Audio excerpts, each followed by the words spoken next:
Chris from Fourth Shift Fitness, and today we're talking about workouts and how to make workouts. Last week, Annette from Fire SQ Fitness and I presented at the Illinois Firefighter Peer Support Symposium, and we did a joint presentation. She focused on the science of how exercise helps your brain and your emotional well-being, and then I taught everybody how to make very basic templates, very generic templates for their workouts they could take home that day. And all I want to do today is identify kind of the beginning stages of how to program your own workouts. And we're not going to get too deep in the weeds, just a couple minutes long. So there's two basic types of workouts that you can build. You can build a time-based workout or a movement-based workout, and they both have benefits. The time-based one is good. It's most likely going to be an interval workout. You're going to have a clock running or a timer beeping or somebody watching the clock on the wall, and it's going to work off the clock. The rep-based one, or the movement-based one, is just a punch list. You have your list of movements you want to do and how many rounds you want to do, and you work down from one to the next and the next and the next until you get done your workout. Okay? They both have benefits to them. The time-based one, or the interval workout, is very good because it's predictable. If you plan out how long you're going to work for and how long you're going to rest for and how many rounds it is, you can quickly do the math and figure out exactly how long that workout's going to take. Okay.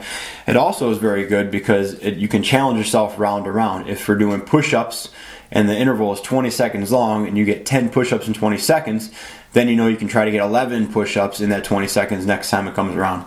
That's also where the downside is to interval or time-based workouts. Sometimes we let intensity get in the way of posture and position, and we end up doing a lot of really crappy somethings, but more of them, and we feel like we've done a good job when really we might have done the opposite because we did terrible form and terrible movement, but we just did more of them. So we have to keep very focused on what the point of our exercise is when we're doing time-based or interval workouts. Now the second kind, the punch list or just the list workouts, that's where you have 3 or 4 or 5 or however many movements, and each one of those has its own emphasis, its own rep scheme, its own rest interval afterwards, and so you can put a lot more detail and a lot more typically heavier weights, more complex movements, because you're just focusing on that movement. And then after you do that movement, you have a minute, 2 minutes, or whatever your prescribed time is to rest. So that one is very good when you're working with a coach or in a specific strength or conditioning template, because you can give each movement in each workout a lot more time and a lot more focus. Now that's the downside of it too, where the interval ones you knew you could get them done quickly, you knew exactly how long they would take.